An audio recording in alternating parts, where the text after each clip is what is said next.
दोस्तों, मेरा नाम है Mahavir Singh Shekhawat. I am currently working in AIIMS Patna as a nursing officer. तो दोस्तों, आज जो हमारा टॉपिक है वो बहुत ही ज़्यादा इम्पोर्टेंट टॉपिक है। हमेशा एग्जाम में इसमें 2 से 3 क्वेश्चन आते हैं, तो आप इस वीडियो के लास्ट तक इस टॉपिक को देखिए और समझिए। मैं गारंटी लेता हूँ कि आपके वो 2 से 3 जो क्वेश्चन आते हैं वो कभी भी गलत नहीं होंगे। बस आपको इस वीडियो के एंड तक बने रहना है और अच्छे से इस वीडियो को सुनना है। तो जो आज का हमारा टॉपिक है उसका नाम है CPR, cardio pulmonary resuscitation. CPR के अंदर क्या करते हैं? Restore the function of lungs and heart और लंग्स के फंक्शन को हम इसके अंदर रिस्टोर करते हैं। ये बेसिक लाइफ सपोर्ट के ऊपर काम करता है CPR। ठीक है, तो इसके अंदर इसका देने का जो मेथड है, पहले ABC था, लेकिन अब इसको चेंज करके CAB कर। समझिए, आप कहीं ट्रॉमा में काम कर रहे हैं या फिर अब कहीं जा रहे हैं, तो आप देखेगा चलते फिरते कोई आदमी गिर गया, तो उसके लिए हम सबसे पहले क्या काउज मेथड यूज करते हैं। अब काउज मेथड क्या है, अब देखिए। काउज का C का मतलब हो गया C, can you hear me. O का मतलब हो गया ओपन योर आईज। W का मतलब हो गया व्हाट्स योर नेम। और S का मतलब हो गया स्क्वीज माई हैंड। अगर पेशेंट काउज मेथड के अकॉर्डिंग रेस्पॉन्स दे रहा है या कॉन्शियसनेस है या फिर कुछ बोल पा रहा है, तो हम उसको पूछेंगे भाई क्या हो गया, या उसका एयरवे ओपन करेंगे। अगर पेशेंट काउज मेथड के अकॉर्डिंग रेस्पॉन्स नहीं दे रहा, अनरेस्पॉन्स है, अनकॉन्शियस है, तो हम क्या करेंगे, उसका CAB के अकॉर्डिंग सर्कुलेशन चेक करेंगे। सर्कुलेशन नहीं आ रहा तो फिर उसका एयरवे ओपन करेंगे। ठीक है, और CPR स्टार्ट एवरीथिंग देना स्टार्ट कर देंगे। यह होगा केबेज मेथड। अब यहाँ पर क्वेश्चन क्या बनता है, if patient is unconscious, if patient is response, patient अगर रेस्पॉन्स दे रहा है, then open first priority open airway. अगर यहाँ पे क्वेश्चन आ गया, if patient unconsciousness and not give any answer, unconscious है और कोई आंसर रेस्पॉन्स नहीं दे, तो इमीडिएटली स्टार्ट CPR। तो ये यहाँ पे क्वेश्चन बनता है। क्या क्वेश्चन बनता है? अगर पेशेंट कॉन्शियसनेस है तो ओपन एयरवे, पेशेंट अनकॉन्शियस है तो start CPR and call the emergency. क्या करेंगे, पास वाले बोलेंगे भाई इमरजेंसी है, कॉल मिला दे एम्बुलेंस को, और हम क्या करेंगे, start CPR immediately unconscious patient के लिए। ठीक है, अब यहाँ पर हम पढ़ेंगे कि एयरवे ओपन करने के लिए क्या क्या। अब यहाँ पे मोस्ट कॉमनली हम एयरवे ओपन करने के लिए 2 मेथड यूज लेते हैं। ठीक है, फर्स्ट मेथड हम क्या यूज लेते हैं, हेड टिल्ट चिन लिफ्ट मैनूवर, और सेकंड जो मेथड यूज लेते हैं वो जो थ्रस्ट मैनूवर यूज लेते हैं। ठीक है, हेड टिल्ट चिन लिफ्ट मैनूवर है वो मोस्ट कॉमनली यूज किया जाता है। इसके अंदर पेशेंट को फ्लैट सरफेस के अंदर सुला देते हैं और उसका हेड टिल ऊपर करेंगे और चिन लिफ्ट करते हैं। किसके लिए?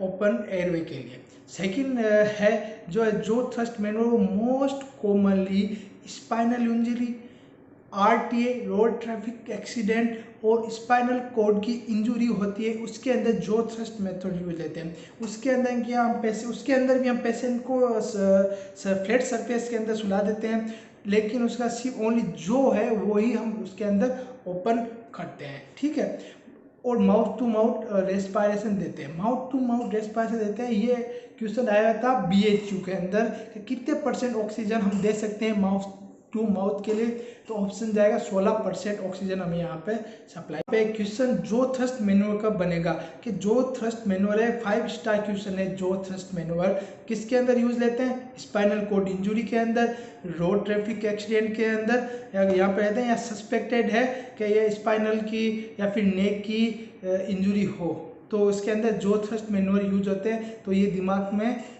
डाल लो आप, जो थ्रस्ट मैनूवर बहुत ही वेरी वेरी इंपॉर्टेंट है, हर एग्जाम के अंदर ये पूछा जाता है। अब हम आगे पढ़ेंगे कि फॉरेन बॉडी रिमूव कैसे करें। किसी एयरवे उसका ब्लॉक हो गया है, किसी का एयरवे वगैरह ब्लॉक हो गया, तो उसके अंदर हम क्या करें, फॉरेन बॉडी बाहर निकालने के लिए हम मोस्ट कॉमनली हेलमिट मैनूवर यूज करते हैं। हेलमिट मैनूवर के अंदर क्या होता है, अनकॉन्शियस पेशेंट के या पेशेंट के अंदर हम क्या करते हैं, जैसे मेरे सामने कोई पेशेंट है तो मैं उसके पीछे जाके ऐसे हाथ ऐसे करके between the xiphoid and umbilicus के नीचे जहाँ पर डायफ्राम होता है वहाँ पर ले जाके थ्रस्ट करूँगा, जिससे क्या फोर्सफुली एयर है ना विंड पाइप के द्वारा बाहर निकलेगी, उसके साथ ही फॉरेन बॉडी मुंह के अंदर आ जाएगी और हम अंगुली डाल के उसको निकालेंगे। लेकिन यहाँ पे ध्यान रखने बात यह है कि कभी भी नियोनेट और चाइल्ड के अंदर ब्लाइंड फिंगर यूज नहीं करते। इन द चाइल्ड और नियोनेट के अंदर क्या करके उसको उल्टा करके बिटवीन द शोल्डर 5 थ्रस्ट डाल देते हैं, जिससे उसकी फॉरेन बॉडी हम आउट कर देते हैं। आपने कभी फिल्मों में भी देखा होगा कि अगर म्यूकस वगैरह आ जाए या वैसा रेस्पायरेशन ब्लॉक हो जाए तो नियोनेट के अंदर क्या करते हैं, उसका पेट पकड़ के ऐसे उल्टा भी कर देते हैं। ठीक है, तो ये था फॉरेन बॉडी बाहर निकालने के लिए। अब क्या कि अगर ओबेस पेशेंट हो, ओबेस पेशेंट और प्रेग्नेंट पेशेंट, उसके अंदर फॉरेन बॉडी बाहर निकालना या फिर एयरवे ऑब्स्ट्रक्शन हो गया, ब्लॉक हो गया, तो हम क्या करते हैं, उसके लिए हम क्या करते हैं, चेस्ट कंप्रेस करते हैं। ठीक है, उसको लौटा के राइट साइड के अंदर एक पिल्लो रखते हैं जिससे उसका अब्डोमिनल को सपोर्ट मिले, और फिर हम चेस्ट कंप्रेस करेंगे जिससे उससे फॉरेन बॉडी बाहर निकल जाए। ये अब एडल्ट के अंदर सीपीआर ध्यान लगा के सुनना, अच्छे से सुनना, यहाँ से क्वेश्चन आता ही आता है और एग्जामिनर का फेवरेट है सीपीआर के अंदर के एडल्ट के अंदर, चाइल्ड के अंदर कहाँ से सीपीआर देते हैं और न्यूनेट के अंदर कहाँ सीपीआर देते हैं। तो मोस्टली क्वेश्चन एडल्ट के अंदर हम देखते हैं कि उसको फ्लैट सरफेस के अंदर सुला देते हैं, हाइपर एक्सटेंड ऑफ नेक रखते हैं। अब सीपीआर देने के लिए हम जैसे उसको सीपीआर देंगे, सबसे पहले हमने क्या पढ़ा था कि उसका कैरोटिड पल्स चेक करते हैं। कैरोटिड पल्स उसका चेक करेंगे, उसका टाइमिंग पूछा जाता है 5 to 10 सेकेंड, 5 to 10 सेकेंड उसका टाइमिंग होता है कैरोटिड पल्स चेक करने का। जैसे हमने कैरोटिड पल्स चेक किया, देखा कि सर्कुलेशन नहीं हो रहा है, हम क्या करेंगे, कॉल कराएंगे इमरजेंसी को और हम सीपीआर देंगे। अब सीपीआर कैसे देना है, कहाँ देना है, मिड स्टर्नम के अंदर हमें यहाँ सीपीआर देंगे और लोअर हाफ ऑफ स्टर्नम, ये साइड है एडल्ट के अंदर, यहाँ पे हम सीपीआर देते हैं। क्वेश्चन यहाँ से पुटअप होता है। सेकंड क्वेश्चन कहाँ से पुटअप होता है कि अगर 1:2 और 2:2 हो तो क्या अनुपात है, तो यहाँ सेम अनुपात है 30:2। 30 यहाँ पे कंप्रेशन होता है और 2 यहाँ पे आर्टिफिशियल ब्रीथिंग होती है। ब्रीथिंग देने का तरीका क्या है, pinch the nose and mouth to mouth respiration यहाँ पे हम देते हैं। 1 ब्रीथ यहाँ पर 6 to 8 सेकेंड के अंदर एक ब्रीथ दे देनी चाहिए और 1 मिनट के अंदर 8 से 10 ब्रीथ हमें उस पेशेंट को, जो सीपीआर दे रहे हैं उस पेशेंट को हमें दे देनी चाहिए। ठीक है, तो यहाँ से भी क्वेश्चन पुटअप होता है। अब क्वेश्चन कहाँ और क्या क्या हुआ पुटअप, पहला कौन सी साइड चेक करेंगे सर्कुलेशन के लिए, कैरोटिड पल्स, टाइम उसका 5 to 10 सेकेंड, साइड कहाँ पे हम उसको सीपीआर देते हैं, लोअर हाफ ऑफ स्टर्नम और मिड स्टर्नम के अंदर हम सीपीआर देते हैं। ठीक है, कंप्रेशन कितना होगा, अगर 1:2 या 2:2 हो तो सेम है 30:2, 30 या कंप्रेशन होगा और 2 आर्टिफिशियल ब्रीथिंग होगी। अब यहाँ पर क्वेश्चन अगला क्या बनता है, कंप्रेशन कितना करेंगे, यहाँ पर एटलीस्ट कम से कम 100 कंप्रेशन होना ही चाहिए। ठीक है, 100 to 120 है लेकिन कम से कम 100 होना चाहिए, मैक्सिमम 120 तक हम जा सकते हैं। 1 मिनट के अंदर 100 कंप्रेशन, 100 to 120 कंप्रेशन होना चाहिए। अब क्वेश्चन आ गया, आप बोलोगे सर क्वेश्चन आ गया कि कंप्रेशन का क्वेश्चन आ गया, अगर ऐसा है 60, 80, 100, 120 तो 100 पे जाएंगे एटलीस्ट कम से कम, और अगर वैसे आ गया रेंज के अंदर 60 to 80, 80 to 100, 100 to 120, 120 to 140, तो 100 to 120 कंप्रेशन। ठीक है, 1 मिनट के अंदर 100 to 120 कंप्रेशन होना चाहिए। ठीक है, ब्रीथ आपको बता दें 6 to 8 सेकेंड के अंदर 1 ब्रीथ दे देनी चाहिए। और ये पिछले एम्स के एग्जाम के अंदर क्वेश्चन आया था कि 1 मिनट के अंदर कितनी ब्रीथ दे देते हैं आर्टिफिशियली, 8 से 10। ठीक है, हो गया। अब आगे हम क्या देखते हैं, इसके अंदर सर्कुलेशन हमने पढ़ लिया, ये पढ़ लिया। अब मोस्टली ये चीज़ देखते हैं कि चाइल्ड के अंदर और एडल्ट के अंदर कहाँ फर्क बैठता है। अच्छा हाँ, डेप्थ कितनी है, डेप्थ के अंदर तो क्वेश्चन आता है, हर एग्जाम में ये डेप्थ वाला क्वेश्चन पूछा गया है। डेप्थ 2 से लेके 2.5 इंच यहाँ पे डेप्थ होती है, जो हम डेप्थ दे रहे हैं कंप्रेशन की डेप्थ होती है वो 2 से 2.5। अगर ऑप्शन यहाँ सुन लो, ध्यान लगाएगा, अगर ऑप्शन के अंदर 2 और 2.5 दोनों आ गए तो हम 2 पे जाएंगे, ऑप्शन में अगर 2 से 2.5 आ गया तो 2 पे, और अगर रेंज के अंदर आ गया 1.5 टू 2 से लेकर 2.5, 2.5 से 3 या 3 से, तो क्या होगा 2 से 2.5, 2 से 2.5 इंच, ठीक है, जाएगा डेप्थ कंप्रेशन का। तो ये हो गया एडल्ट का। अब आगे हम पढ़ते हैं चाइल्ड के अंदर, ठीक है। चाइल्ड के अंदर भी ये सेम। अब अगला क्वेश्चन कहाँ से पुट पड़ता है, चाइल्ड के अंदर। चाइल्ड के अंदर हम ये रेंज लेते हैं 1 से 8 साल के बीच के अंदर का हम रेंज लेते हैं। अब इसके अंदर सेम है एडल्ट का, इसके अंदर बस चेंज कहाँ है, साइड का, जहाँ पे हम सर्कुलेशन चेक करते हैं। एडल्ट के हम कैरोटिड पल्स चेक कर रहे थे, यहाँ चाइल्ड के अंदर हम फर्स्ट प्रायोरिटी फीमोरल पल्स को देते हैं। फीमोरल पल्स यहाँ चेक करेंगे, वो भी सेम टाइम के अंदर 5 से 10 सेकेंड के अंदर हम यहाँ फीमोरल पल्स चेक करेंगे। अब और यहाँ पे एडल्ट और या चाइल्ड के अंदर कहाँ डिफरेंट है रेस्क्यू जब 1 और 2 हो, वहाँ पे 1 और 2 रेस्क्यू है तो भी 30:2 चल रहा था एडल्ट के अंदर, लेकिन चाइल्ड के अंदर अगर 1 रेस्क्यू है तो वहाँ पे 30:2 यहाँ, और 2 रेस्क्यू के ऊपर यहाँ पे जो कंप्रेशन और ब्रीथ का जो अनुपात है वो 15:2 के अंदर डिवाइडेड हो जाएगा, ठीक है। 15 यहाँ कंप्रेशन और 2 यहाँ पे ब्रीथ, कब, जब रेस्क्यू 2 हो, ठीक है। 1 रेस्क्यू 30:2, 2 रेस्क्यू 15:2। तो चाइल्ड के अंदर क्या क्वेश्चन क्या बनते हैं, अच्छा हाँ, डेप्थ वाला, यहाँ भी डेप्थ यहाँ भी चेंज है, यहाँ 1.5 टू 2 इंच, 1.5 टू 2 इंच यहाँ डेप्थ है। अब ऑप्शन के अंदर आ जाए तो यहाँ पे भी 2 इंच हमें ऑप्शन उत्तर देना, अगर 1.5 भी आ गया, 2 आ गया, 2.5 आ गया, 3 आ गया, तो चाइल्ड के अंदर भी 2, ठीक है। लेकिन अगर उसके अंदर आ गया रेंज के अंदर अगर एडल्ट के अंदर हम क्या उत्तर दे रहे थे, 2 से लेकर 2.5 इंच कंप्रेशन हम दे रहे थे, ठीक है, दे रहे थे। और लेकिन यहाँ चाइल्ड के अंदर हम क्या दे रहे हैं, अगर उसके अंदर आ गया तो 1.5 से लेकर 2.5 हम यहाँ पे आंसर देंगे। यहाँ पे रेंज के अंदर आ गया तो क्या आंसर जाएगा 1.5 टू 2 इंच इन चाइल्ड, ठीक है। अगला यहाँ पे पल्स कहाँ से चेक करेंगे, सर्कुलेशन के लिए एडल्ट के अंदर हम कहाँ चेक करे थे, कैरोटिड, और यहाँ पे चाइल्ड के अंदर हम क्या चेक करेंगे, फीमोरल पल्स। याद रखना कौन सी, फीमोरल पल्स चेक करेंगे। टाइम वही 5 टू 10 सेकेंड, बाकी सब सेम है। 5 साइकिल हमें पूरे करने हैं 2 मिनट के अंदर, ठीक है। एटलीस्ट हमें 100 कंप्रेशन देने हैं, 100 टू 120 उस रेंज के अंदर, ठीक है।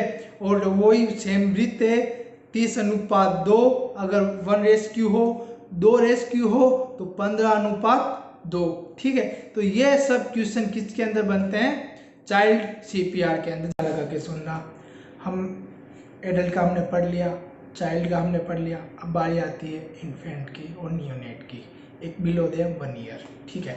यहाँ एग्जामिनर क्वेश्चन घुमा के पूछता है हमसे, क्वेश्चन क्या पूछेगा, अगर 1 रेस्क्यू है तो सीपीआर कैसे देंगे, थंब से। अगर यहाँ 2 रेस्क्यू है तो सीपीआर कैसे देंगे, फिंगर से। ये क्वेश्चन एक हो गया। दूसरा क्वेश्चन है कि सर्कुलेशन यहाँ पे कैसे चेक करेंगे, सर्कुलेशन यहाँ पे ब्रेकियल पल्स चेक करते हैं। टाइम वो सेम ही है 5 से 10 सेकेंड, जो 5 से 10 सेकेंड कैरोटिड में देखा था, जो 5 से 10 सेकेंड हमने फीमोरल पल्स के अंदर देखा था, वही 5 से 10 सेकेंड यहाँ ब्रेकियल पल्स के अंदर चेक करेंगे। ब्रेकियल पल्स यहाँ क्यों लेते हैं, नियोनेट इन्फेंट के अंदर फैट ज़्यादा होती है, इसलिए मोस्टली हम ब्रेकियल पल्स ही यूज लेते हैं, ठीक है। अगला क्वेश्चन वो बनता है कि अगर 1 रेस्क्यू हो तो डेप्थ नहीं 1 रेस्क्यू हो तो यहाँ पर अनुपात क्या होगा, वही 30:2। अगर 2 रेस्क्यू है तो यहाँ पे 15:2। 30 और 15 क्या है, यहाँ पे कंप्रेशन है, और 2 यहाँ पे क्या है, ब्रीथ है, आर्टिफिशियल, ठीक है। और यहाँ पे आप डेप्थ का क्वेश्चन, डेप्थ वो क्या है 1.5 से लेके 2 इंच यहाँ पे डेप्थ देते हैं, ठीक है। ये क्वेश्चन यहाँ पे बनता है, सब कुछ सेम है। 100 कंप्रेशन 1 मिनट के अंदर देते हैं, ठीक है। 6 टू 8 सेकेंड के अंदर 1 ब्रीथ देते हैं, 1 मिनट के अंदर 8 से 10 ब्रीथ टोटल दे देते हैं। 5 साइकिल यहाँ पर भी 2 मिनट के अंदर कंप्लीट करते हैं, बाकी सब कुछ सेम है। यहाँ पे आप ध्यान लगा के सुनना, जितना भी हमने सीपीआर पढ़ा है उस पूरी सीपीआर का मैं यहाँ पे सारांश बताने जा रहा हूँ। तो यहाँ पे आपको सीधे सीधे क्वेश्चन देखने को मिलेंगे, ठीक है, जो भी मैं बता रहा हूँ अच्छे से ध्यान से कान खोल के सुनो। यहाँ पे सबसे पहले हम क्या करेंगे, अगर कोई पेशेंट है तो उसको काउज मेथड के अकॉर्डिंग हम देखेंगे कि वो रेस्पॉन्स दे रहा है या नहीं दे रहा है। अगर पेशेंट रेस्पॉन्स दे रहा है तो अच्छी बात है, उसका एयरवे ओपन करेंगे और पूछेंगे भाई क्या तकलीफ है। अगर यहाँ पेशेंट रेस्पॉन्स नहीं दे रहा, अनकॉन्शियस पेशेंट है, तो हम हाथों हाथ यहाँ पे CPR स्टार्ट कर देंगे। If patient is unconscious then start CPR immediately. ठीक है, पास वाले को बोलेंगे इमरजेंसी कॉल मिला भाई। ठीक है, तो यहाँ पे एडल्ट के अंदर हम सर्कुलेशन कैसे चेक करेंगे, कैरोटिड पल्स। चाइल्ड के अंदर हम कैसे चेक करेंगे, फीमोरल। नियोनेट इन्फेंट के अंदर ब्रेकियल। टाइम 5 से 10 सेकंड, 5 से 10 सेकंड, 5 से 10 सेकंड। ठीक है, वही 1:2 है यहाँ पर, 30:2, 2:2 है तो भी 30:2 किसके अंदर, एडल्ट के अंदर। चाइल्ड के अंदर 1:2 है, 30:2, 2:2 है तो 15:2। इन्फेंट और नियोनेट के अंदर 1:30, 30:2, 2:2 तो 15:2। ठीक है, सेम है। और यहाँ क्या हो गया, कैसे देंगे, 1:2 है तो थंब से, 2:2 है तो फिंगर से। चेक करने वाला बता दिया आपको कैसे। और डेप्थ वाला में से क्वेश्चन पूछ सकता है, पूछता है, पुटअप होता है क्वेश्चन कि उसके अंदर एडल्ट के अंदर डेप्थ कितनी होगी, 2 से लेकर 2.5। चाइल्ड के अंदर 1.5 से 2। नियोनेट के अंदर भी 1.5 से 2। या स्क्रीन के ऊपर आ रहा होगा पूरा, इसको देख लो, अपने नोटबुक में उतार लो और इसको अपने दिमाग में छाप लो। ये तीनों का मैंने कंपैरिजन कर दिया है, एडल्ट का भी कर दिया है, चाइल्ड का और नियोनेट का, सब कुछ इसके अंदर डाल दिया, देख लीजिए और मैंने बता दिया है। तो ये था CPR। आई होप आपको अच्छे से समझ में आएगा। बड़ा ही इम्पोर्टेंट टॉपिक है, आप इसको ज़रूर अच्छे से एग्जाम्स जाने से पहले एक बार और अच्छे से देख लीजिए। बाकी ये वीडियो बनाने के लिए 1 घंटा का भी बना सकता था, 5 मिनट का भी बना सकता था, लेकिन अच्छा मैटर और ढंग से बनाया गया वीडियो है, आपके लिए बेस्ट है, बेनिफिशियल है। और अगर आपको अब भी कोई डाउट है तो मैं डिस्क्रिप्शन के अंदर अपना इंस्टाग्राम ID मैंने दे रखी है, तो वहाँ जाके हमको फॉलो कीजिए और क्वेश्चन पूछिए, डेफिनेटली मैं आपका आंसर दूंगा अगर आपको कोई अभी भी डाउट है तो। थैंक यू, जय हिंद, जय भारत।